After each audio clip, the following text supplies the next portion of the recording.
Le 22 janvier 1948, l'auteur très saint dit: L'apôtre dit: la crainte de Dieu n'est pas devant leurs yeux.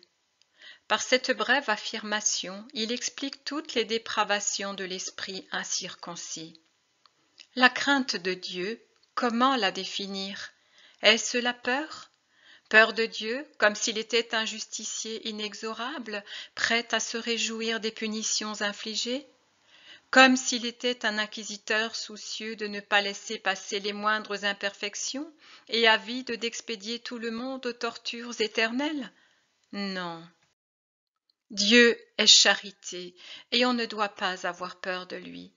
Son œil divin voit très bien toutes les actions des hommes, même les plus petites. Sa justice est parfaite. C'est justement à cause de cette perfection qu'il est en mesure d'évaluer la bonne volonté des hommes et les circonstances dans lesquelles l'homme parfois se trouve. Souvent, ce sont les circonstances qui poussent l'homme à devenir orgueilleux et par là désobéissant, coléreux, avare, gourmand, luxurieux, envieux, paresseux. Il a été dit: soyez parfaits comme mon Père et le vôtre est parfait.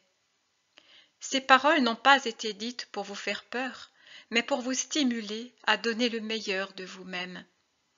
Je vous répète encore, inlassablement, que vous ne serez pas jugés sur une perfection absolue, mesurée sur la perfection divine. Vous serez jugés sur l'amour avec lequel vous aurez agi dans vos tentatives plus ou moins réussies. Le commandement d'amour prescrit: aime avec toutes tes capacités. Or, ces capacités changent de personne à personne. Il y en a qui aiment à la façon des séraphins du ciel, d'autres par contre ne savent aimer qu'à la façon des bébés, c'est-à-dire de façon très embryonnaire. Étant donné que la plupart d'entre vous ne savent aimer que de façon très embryonnaire, la façon des bébés, et que ceux qui savent aimer à la manière des séraphins du ciel sont des créatures d'exception, voilà que le Maître vous a donné pour exemple le modèle d'un enfant. Il ne vous a pas proposé sa personne, ni celle de sa mère, ni celle de son père putatif. Non, il vous a proposé un enfant. À ses apôtres, à Pierre, futur chef de son Église, le Maître a proposé un enfant comme modèle. Aimez avec la perfection d'un enfant qui croit sans chercher à s'expliquer les mystères par des élucubrations scientifiques, qui espère entrer dans le beau paradis, qui n'est pas paralysé par la crainte, fruit d'un raisonnement excessif, qui aime avec sérénité le bon Dieu imaginé comme un bon père, un bon frère, un bon ami protecteur, et qui fait sa petite bonne action pour faire plaisir à Jésus. De cette façon, vous serez parfait selon votre mesure de perfection, votre bonté relative, de la même façon que Dieu est parfait selon sa bonté infinie. La crainte de Dieu et la terreur de Dieu ne sont pas la même chose. Il ne faudrait pas les confondre. Je souhaite que ceux qui ont la maladie des scrupules se souviennent de cette leçon, car ils offensent Dieu dans son amour et finissent par se paralyser eux-mêmes dans un perpétuel tremblement. Qu'ils se rappellent ceci: une action répréhensible devient un péché plus ou moins grave, plus ou moins léger, selon que celui qui fait l'action est convaincu de commettre un péché, ou s'il en est incertain, ou encore s'il n'admet pas du tout commettre un péché. Ainsi donc, si quelqu'un pose un acte qui en soi n'est pas coupable, mais que lui considère comme tel, il commet de fait un péché, car c'est là son intention, de faire une chose injuste. Si par contre l'homme agit mal, mais qu'il ignore qu'il fait le mal, si vraiment il l'ignore, Dieu l'innocente du péché. Crainte n'est pas terreur. Mais la sainte crainte de Dieu ne doit pas non plus devenir quiétisme. À l'opposé des scrupuleux se trouvent les quiétistes. Un excès de confiance, mais de confiance désordonnée, pousse les quiétistes à croire que Dieu est tellement bon qu'il se contente de tout et de n'importe quoi. Sur la base de ce faux postulat, les quiétistes n'ont pas le souci de faire le bien. Ils demeurent assis dans leur statisme somnolent, un statisme qu'ils cherchent à entretenir avec soin et complaisance. Ils ferment la porte de leur esprit aux vérités qu'ils préfèrent ne pas savoir, celles qui parlent de châtiment, de purgatoire, d'enfer, celles qui parlent du devoir de faire pénitence et de celui de travailler à son propre perfectionnement. Ce sont des âmes obscures et orgueilleuses. Les quiétistes sont effectivement des orgueilleux, assez orgueilleux pour se croire déjà rendus à la perfection, assurés d'être à l'abri du péché. Orgueilleux parce que même s'ils font des actes de charité ou de piété, leurs gestes sont extérieurs. Ils les accomplissent pour jouir d'une réputation de saints. Ils n'ont pas la charité, car ils sont égoïstes. Sur l'autel de leur cœur, il n'y a pas de place pour Dieu, mais seulement pour leur propre moi. Ils sont menteurs. Ils feignent souvent d'être des contemplatifs, des privilégiés de Dieu, avec des dons extraordinaires. Mais ce n'est pas Dieu qui les privilégie, c'est Satan qui les séduit pour les faire dévier toujours davantage. Ils se pensent pauvres d'esprit parce qu'il leur manque l'élan d'accomplir des bonnes actions pour mériter le ciel.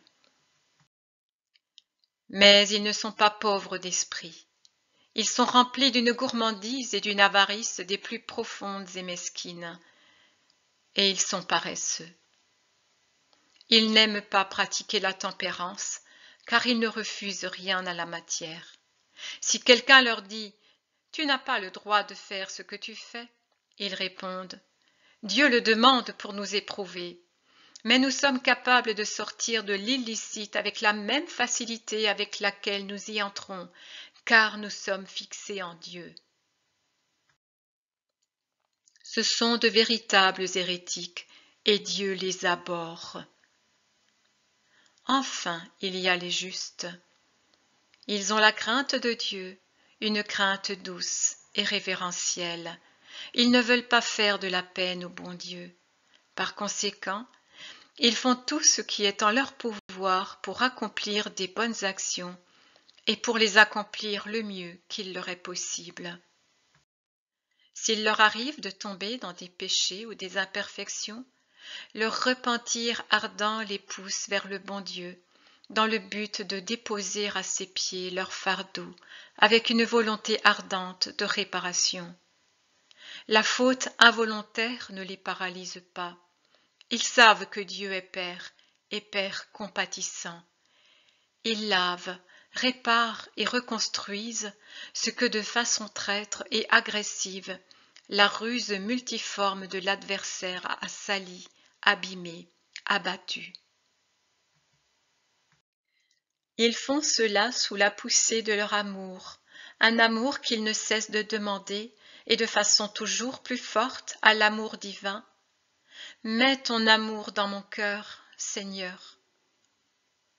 Ceux-ci ont la véritable crainte de Dieu.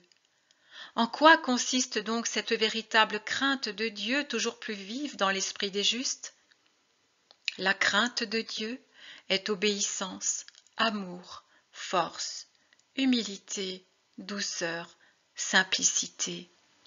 Elle est tempérance, pureté, sagesse, activité, élévation. Le parfait modèle de la crainte de Dieu est le Christ. Jésus se plia allacrement et volontiers à tous les désirs du Père. Par esprit de soumission et d'obéissance, il accepta de mourir du supplice de la croix. Par esprit d'humilité, il accepta de se courber sur celui qui allait le trahir et de lui embrasser les pieds.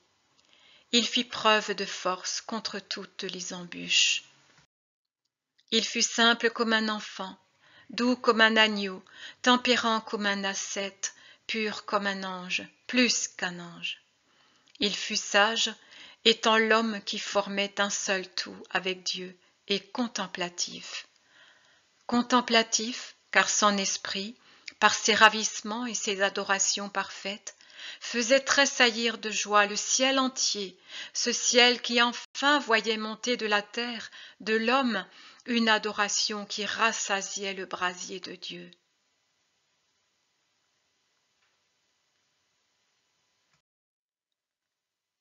Le 23 juin 1946, l'ange Azarias dit : La crainte précède toujours l'amour. C'est, pour ainsi dire, l'incubation de l'amour. C'est la métamorphose du sentiment vers un degré plus élevé. La crainte est encore au niveau de l'homme, l'amour est déjà au niveau de l'esprit. L'homme qui craint Dieu est indéniablement sur la bonne voie si sa crainte est juste, en d'autres termes s'il ne s'agit pas d'une peur ignorante et irraisonnée de Dieu. La crainte est toujours un sentier battu pour celui qui n'a pas encore libéré ses ailes pour voler vers une plus haute connaissance de ce qu'est Dieu, miséricorde et amour. L'homme qui craint se sent encore châtié à cause de la faute originelle et des siennes actuelles. L'homme qui aime se sent pardonné par les mérites du Christ et revêtu de ces mêmes mérites, au point que le Père ne le voit plus comme un sujet, mais comme un fils. Si la crainte est bonne pour tenir le mort et les rênes de la matière, l'amour est sublime pour mettre la chaleur de la sainteté dans l'esprit. Par la crainte seule, le coupable se repent, mais son repentir est encore muet et obscur parce qu'étouffé, comme la flamme sous le boisseau, par la peur du Dieu juge. Le coupable qui unit l'amour à sa crainte peut souffler. Alors son âme se trouve déjà dans une lumière qui l'aide à parler au Père et à voir son état spirituel. Ce ne sont plus seulement les fautes graves qui se dévoilent, mais aussi les fautes vénielles et les imperfections, comme une couche d'herbe sous de très grands arbres.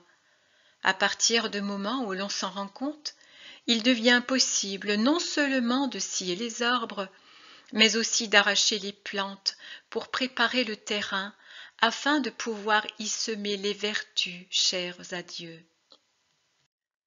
Le coupable qui a l'amour pour force a, certes, le parfait repentir, puisqu'il ne se repent déjà plus par peur d'être puni, mais par la douleur d'avoir affligé son Dieu très aimé. Mais il trouve aussi dans l'amour même sa première absolution. Et véritablement, rares sont les fois où celui qui aime de tout son être commet des fautes mortelles. Seul un assaut imprévu et féroce de Satan et de la chair peuvent l'abattre un instant. Mais généralement, l'amour préserve de la chute. Plus cet amour est fort, plus la capacité à pécher est faible, aussi bien en nombre qu'en gravité, jusqu'à réduire le péché en imperfection à peine apparente chez ceux qui ont atteint l'amour absolu, c'est-à-dire la sainteté.